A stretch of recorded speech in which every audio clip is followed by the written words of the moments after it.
코로나19 여파로 몇 년째 고국에 가지 못한 결혼 이민자들이 있습니다. 정의부 체국은 이들을 위해 가족들에게 보낼 선물을 대신 마련해 전달했습니다.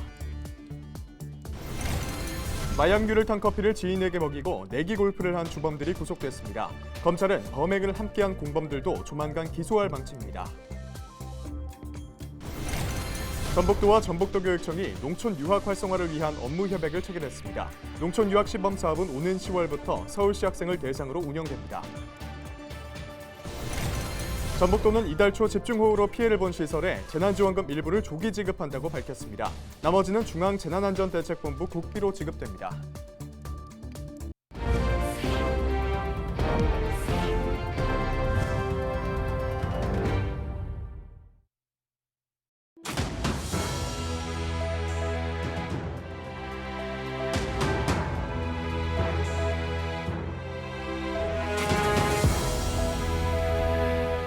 여러분 안녕하십니까? 헬로티비 전북뉴스입니다.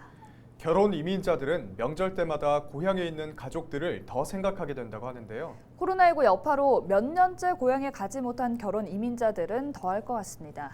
이 같은 결혼 이민자들을 위해 정의부 체국에서 고국에 있는 가족들에게 보낼 선물을 대신 마련해 전달했다고 합니다. 김남호 기자가 보도합니다. 정의부 체국 우편 접수창구입니다. 결혼 이민자들이 생필품 포장 작업에 한창입니다. 정의부체국이 추석 명절을 맞아 결혼 이민자 가족들에게 보낼 선물을 구입해 전달했습니다. 이번 행사는 코로나19로 오랫동안 고국 방문이 어려웠던 결혼 이민자분들의 고향에 대한 향수를 달래주고 그분들이 지역사회에 좀 더 안정적으로 정착하는 데 도움이 되고자 마련했습니다. 비록 작은 선물이지만 결혼 이민자분들의 마음이 고향에 전해지는 데 도움이 되었으면 하는 바람입니다. 결혼 이주민들의 정성이 담긴 선물 꾸러미들은 특급 우편을 통해 이주민들의 고향에 각각 전달될 예정입니다. 4년 동안 매달람 가짐을 했는데 이렇게 선물이라도 보낼 수 있어서 비록 몸은 여기 있지만 마음은 고향에 간 것처럼 너무 좋아요.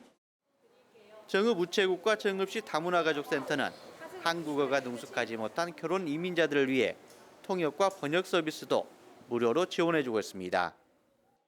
한국에서 조금씩 외국 사람이 많아지고 있는 상태이에요. 그런데 외국 사람이 한국말 잘 안 돼서 은행 가든가 우체국 갈 때 되게 불편해요. 그런 외국 사람분한테 도우미는 통역해주고 업무 처리할 때 그런 거 글자도 써주고 그런 일하고 있습니다.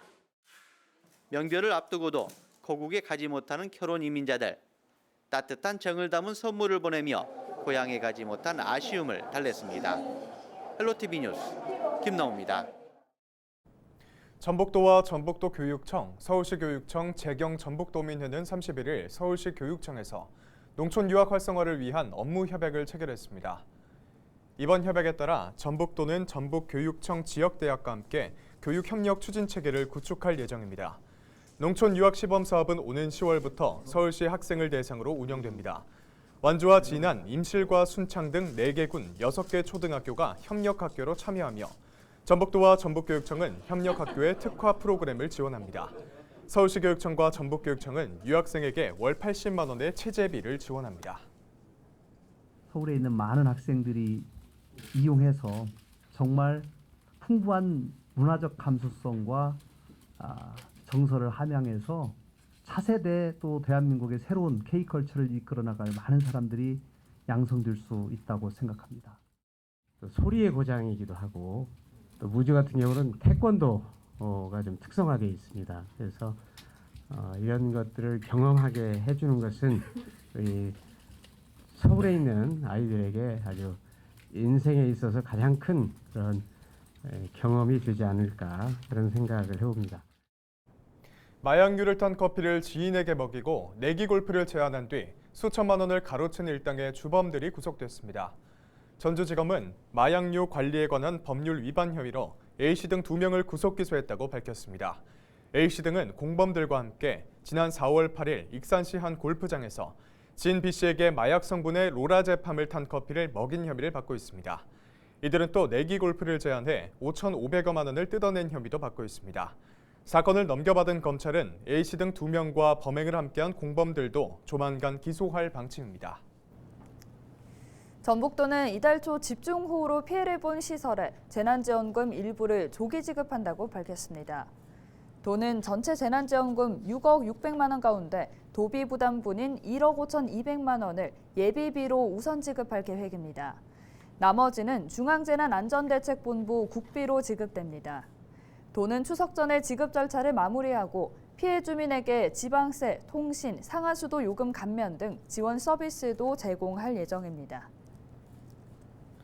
우리 농촌을 지키고 있는 청년 농부를 만나보는 순서입니다. 이번 시간은 전남 해남에서 양돈 농장을 운영하는 아버지와 함께 육고기 가공 분야에 뛰어든 20대 여성 농업인을 만나봤습니다. 네, 고정민 기자가 보도합니다. 양돈학을 전공하고 있는 올해 25살의 최진 씨. 자신의 고향인 전남 해남에서 육고기를 가공하고 있습니다. 양돈 농장을 운영하는 아버지를 도와 가업을 이어받기로 한 겁니다.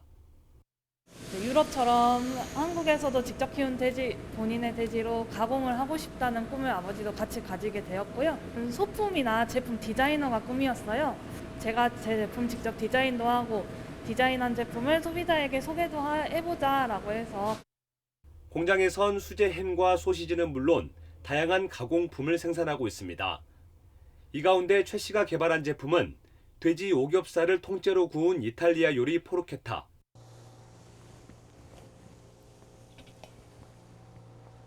고기를 직접 일일이 손으로 말아서 풀리지 않도록 한 뒤 겉은 바삭하게, 속은 촉촉하게 오븐에 구워내는 게 관건입니다.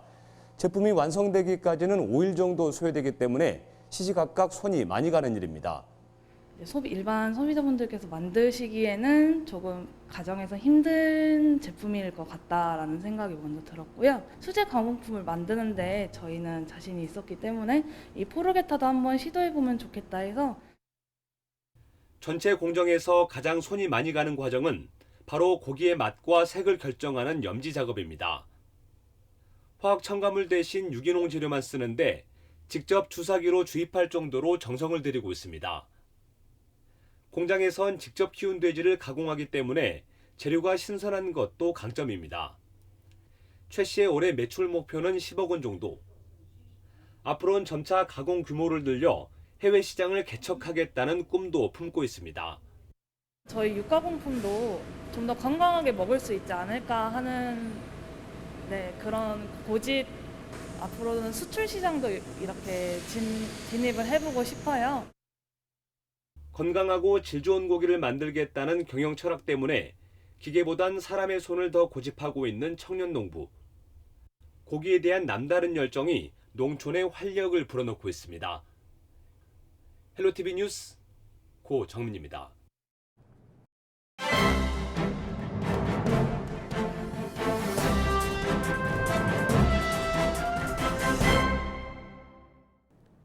신문브리핑 전북일보 기사입니다.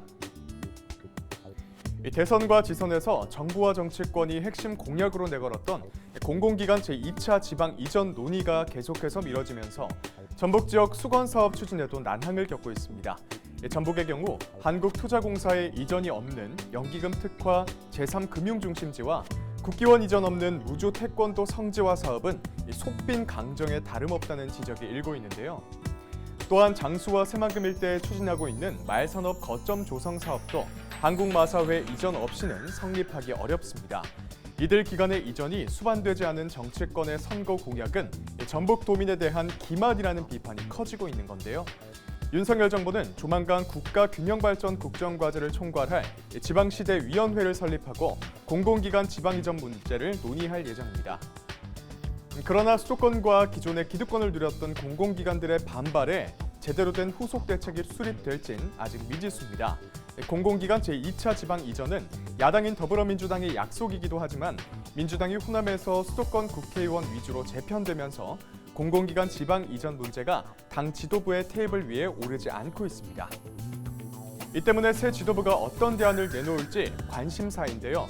이제까지 소극적으로 일관했던 전북도의 태도에 변화가 요구되고 있습니다. 지금까지 신문브리핑이었습니다.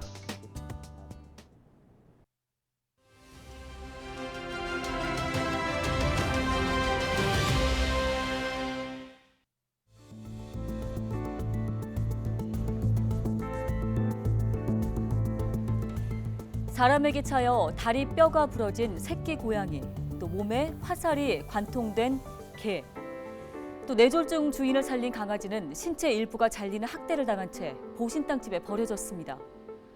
차에 매달고 고층에서 던져지고 또 벽에 때리고, 이처럼 반려동물 학대 소식은 하루가 멀다 하고 쏟아지고 있는데요. 반려인구 1,500만 시대, 왜 이런 일이 끊이지 않고 있는 걸까요? 2011년 98건에 불과했던 동물보호법 위반 사건은 지난해 1,072건으로 10년 사이에 10배가 늘어났습니다. 하지만 검거율은 낮습니다. 최근 5년 동안 동물보호법 위반으로 입건된 피해자 중에 구속 기소는 전체 0.1%인 4명에 불과합니다. 재판에 넘겨지더라도 처벌은 솜방망이에 그치고 있는데요. 최근 5년간 실형을 받은 피고인은 불과 5.5%, 56.9%는 벌금형이었습니다. 액수도 20만 원에서 최대 1,800만 원입니다. 우리나라 동물보호법은 지난 4월 31년 만에 전면 개정됐는데요. 최대 3년 이하 징역부터 3천만 원 이하 벌금을 처할 수 있습니다. 하지만 현실은 과거에서 크게 달라지지 않고 있죠. 사법부의 양형 기준과 실질적 처벌을 강화해야 한다는 목소리가 여전히 울리고 있습니다. 머물러 있는 동물보호법에서 한 걸음 더 나아가기 위한 노력은 지금도 늦지 않았습니다. 데일리 브리핑이었습니다. 이상으로 뉴스를 마칩니다. 함께해 주신 여러분 고맙습니다.